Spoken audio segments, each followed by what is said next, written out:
मुतमईन है अब जो काम हो रहा है कंपैरिजन में? अगर थोड़ा सा जाते हैं, मैं अक्सर पूछता हूँ अपने जितने भी अपने दौर के लोग हैं, आज का दौर ऐसा आगे है कि अगर आप ये सोचेंगे कि यार काम बुरा हो रहा है और हम मुतमईन नहीं है, तो फिर आप घर बैठ जाएंगे। हाँ। और हर दौर की अपनी एक पहचान थी। मैं हमेशा कहता हूँ कि टीवी में जब हम लोग आते थे तो हम लोग जो हम सीखते थे वो रिस्पेक्ट सीखते थे और सीनियर की रिस्पेक्ट करते थे। आज जो चीज कमी है वो रिस्पेक्ट की कमी। ये सारी चीजें जो है ना, लैक ऑफ डिसिप्लिन जो है ना जी, हाँ। जो कि अमूमन देखा जा रहा है और जो बढ़ रहा है, वो मुझे याद आ गया, आपको डेफिनेटली याद होगा, अमानुल्लाह साहब, अल्लाह बख्शे, अल्लाह पाक उनको जन्नतुल फिरदौस में जगह दे, वो अक्सर ये कहा करते थे, ए लगता है कोई जुलूस है और एदे च किसी ने सब छट देता है। और हर बंदे को ना अफरा तफरी के आलम में है वो, और हर आदमी को अपनी पड़ी है। बेतवक्कली इन अदर, वाह वाह, अच्छा लगा। तवक्कुल की कमजोरी भी है। डू यू थिंक सो अज़ीका साहिबा?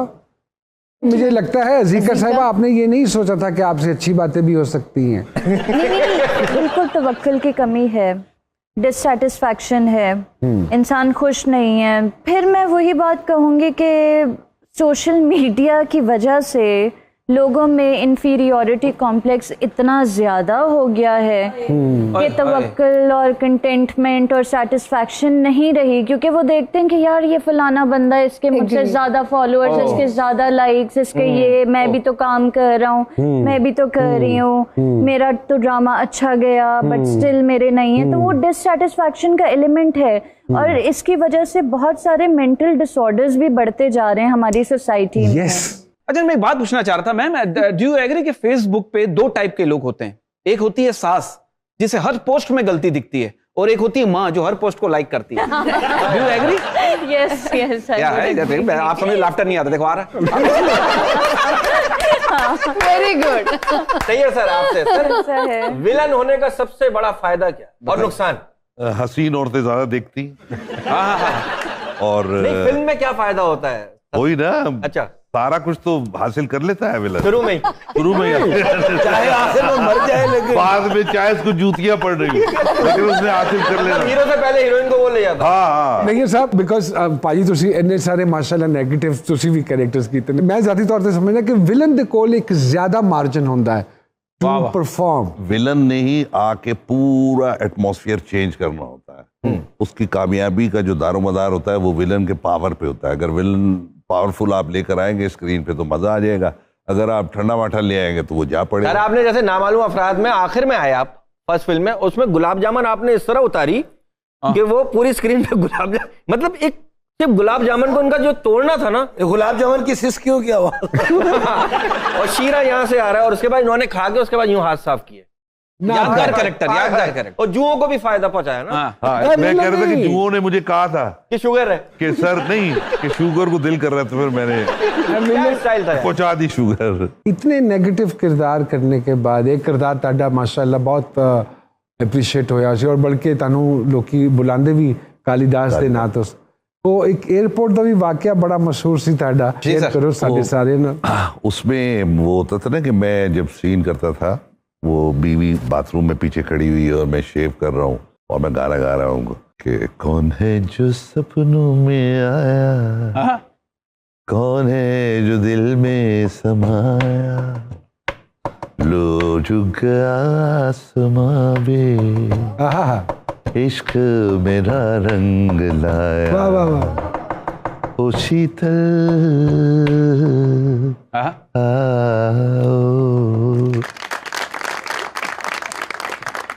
तो उसमें होता है कि उसके मूड का पता नहीं चलता कि किस वक्त क्या हो जाता है। तो वो गा तो रहा होता है बड़े मजे से, तो लेकिन उसकी बीवी का उसको आता है कि यार ये उस दोस्त के साथ शायद इसका कोई चक्कर वक्कर, तो वो गुस्से में फिर ब्लेड मारता है उसके फेस पे। तो मैं इस्लामाबाद एयरपोर्ट पे बैठा हुआ था, तो एक खातून आई, बड़ी टॉल, बड़ी खूबसूरत सी, खड़े हो जाओ। मैं बड़ा वो, मैं कहा जी, उसने जो चपेट मारी मुझे, हाँ, मैं कहा ये क्यों, मेरे को गुस्सा है, मैं क्यों मारा? उन्होंने कहा जालिम, 30 साल से मैं अपने शौहर के साथ, ये वाला हमारा इवेंट होता था कि वो शेव कर रहे थे तो मैं खड़ी होकर बातें करती थी, तुमने ऐसा किया है कि मैं डर गई हूं कहीं मेरा शौहर मेरा मुंह ना काट दे। यार अच्छा, इस तरह भी लोग करते हैं। तो मतलब आपने को रिएक्ट नहीं किया थप्पड़ के बाद? रिएक्ट मतलब सर मैं आपको रिएक्शन बनता नहीं है ना, हैरानगी बनती है कि अच्छा। क्यों मारा। उसने कहा कि जी इस वजह से मारा। आप पहले सोच रहे होंगे कि याद कर रहे होंगे यार कौन है ये, कि मैंने कहीं छेड़ा तो नहीं था। नहीं, छेड़ा तो था ही। पुरानी फाइलें तो नहीं खुल गई दोबारा? होता ना। बहुत बातें होंगी इनसे और होती रहेंगी। छोटी सी ब्रेक लेते हैं और ब्रेक के बाद दोबारा वापस आते हैं।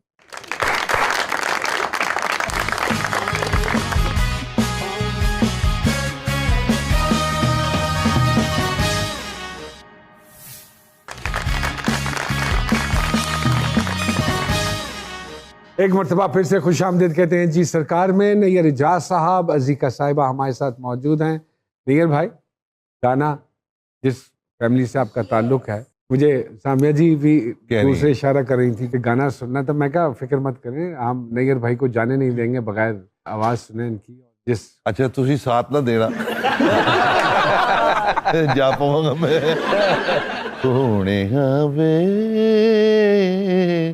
मुख तेरा सजरी सवेरे, आहा, खिड़ पे चानना मुखे नेरे। सोने वे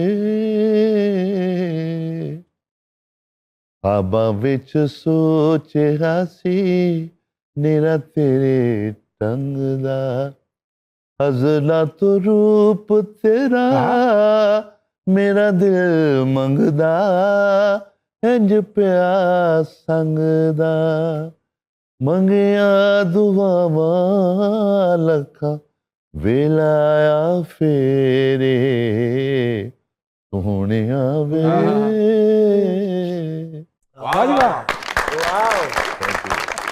अजीका साहिबा, कहाँ देखते हो आप अपने आप को अगले 5-10 सालों में? कोविड सिचुएशन में तो कहीं नहीं देखती। हाय हाय। 5-10 साल की प्लानिंग वाली इंसान नहीं हूँ मैं। स्पॉन्टेनियस हूँ, इम्पल्सिव बहुत हूँ। वाह वाह, ये प्रोग्राम सर दरी बिछा के होना चाहिए था। ऐसा क्यों? इजी होके बैठते हैं यूं करके आराम से। एक बंदा सो रहा होता है, गुड्डा हाँ भाई सवाल हो गया, चाय पी रहे होते, रजाई से बोलता नोमान भाई मेरा शॉट है कि नहीं? और इसकी ड्यूरेशन जो है 36 मिनट से कोई 136 मिनट।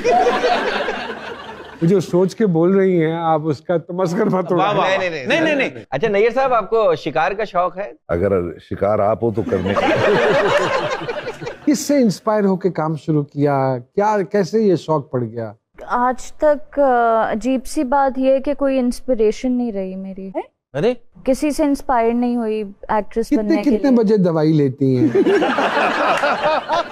एक्सीडेंटली एक्ट्रेस बनी हूँ, पैशन नहीं था। कैबिन क्रू में थी आप? Yes, Okay. PIA cabin crew, और बस अचानक से आप PIA में एक्टिंग थी? की तरफ आई। जी जी। नहीं तो हम कौन से जहाज में बैठ रहे थे? हमें तो कभी नहीं मिली यार PIA में इतनी प्यारी। सर कैसे ये अपॉर्चुनिटी मिली? मुझे ये अपॉर्चुनिटी ऐसे मिली कि थोड़ा बहुत मैं कमर्शियल मॉडलिंग वगैरह करती थी। तो एक प्रोड्यूसर हैं फाद मुस्तफ़ा के पार्टनर डॉक्टर अली काज़मी, वो वहाँ पे होते थे डॉक्टर PIA क्रू जी सेंटर में। बिल्कुल। बिल्कुल। तो उन्होंने मुझे एक दफ़ा एक प्रोजेक्ट ऑफर किया because they were shooting in Japan, और वहाँ पे उनके 2 प्रोजेक्ट शूट हो रहे थे मौसम तलत के। तो एक प्रोजेक्ट किया उन्होंने और एक्ट्रेस ने, और दूसरा प्रोजेक्ट उन्होंने मना कर दिया। तो फिर मुझे उनकी कॉल आई कि अजीका एक्टिंग कर लोगी। मैं बहुत एक्साइटेड। हर पोस्ट में गलती दिखती है, और एक होती है माँ जो हर पोस्ट को लाइक करती है। Do you agree? Yes yes. क्या है? आप समझ लाफ्टर नहीं आता, देखो आ रहा। Very good. नैयर सर, आपसे ऐसा है। विलन होने का सबसे बड़ा फायदा क्या और नुकसान? हसीन औरतें ज्यादा देखती। और नहीं, फिल्म में क्या फायदा होता है? वही ना, अच्छा, सारा कुछ तो हासिल कर लेता है विलन शुरू में ही। चाहे आखिर में मर जाए, लेकिन बाद में चाहे उसको जूतियां पड़ रही लेकिन उसने हासिल कर लेना। हीरो से पहले हीरोइन को वो ले जाता। हाँ। नहीं साहब, बिकॉज ਭਾਜੀ ਤੁਸੀਂ ਇੰਨੇ ਸਾਰੇ ਮਾਸ਼ਾਅੱਲਾ ਨੈਗੇਟਿਵ ਤੁਸੀਂ ਵੀ ਕੈਰੈਕਟਰਸ ਕੀਤੇ ਨੇ। ਮੈਂ ਜ਼ਾਤੀ ਤੌਰ ਤੇ ਸਮਝਦਾ ਕਿ ਵਿਲਨ ਦੇ ਕੋਲ ਇੱਕ ਜ਼ਿਆਦਾ ਮਾਰਜਨ ਹੁੰਦਾ ਹੈ टू परफॉर्म। विलन ने ही आके पूरा एटमॉस्फेयर चेंज करना होता है। उसकी कामयाबी का जो दारोमदार होता है वो विलन के पावर पे होता है। अगर विलन पावरफुल आप लेकर आएंगे स्क्रीन पे तो मजा आ जाएगा, अगर आप ठंडा माठा ले आएंगे तो वो जा पड़ेगा। सर आपने जैसे नामालूम अफराद में आखिर में आए आप फर्स्ट फिल्म में, उसमें गुलाब जामुन आपने इस तरह उतारी कि वो पूरी स्क्रीन पे मतलब एक सिर्फ गुलाब जामुन को उनका जो तोड़ना था ना, ये गुलाब जामुन की सिस क्यों किया हुआ? और शीरा यहाँ से आ रहा है और उसके बाद इन्होंने खा के उसके बाद यूं हाथ साफ किए। यादगार कैरेक्टर, यादगार कैरेक्टर। और जुओं को भी फायदा पहुंचाया ना। हाँ, मैं कह रहा था कि जुओं ने मुझे कहा था कि शुगर है, कि सर नहीं, कि शुगर को दिल कर रहा था, फिर मैंने स्टाइल था। पहुंचा दी शुगर।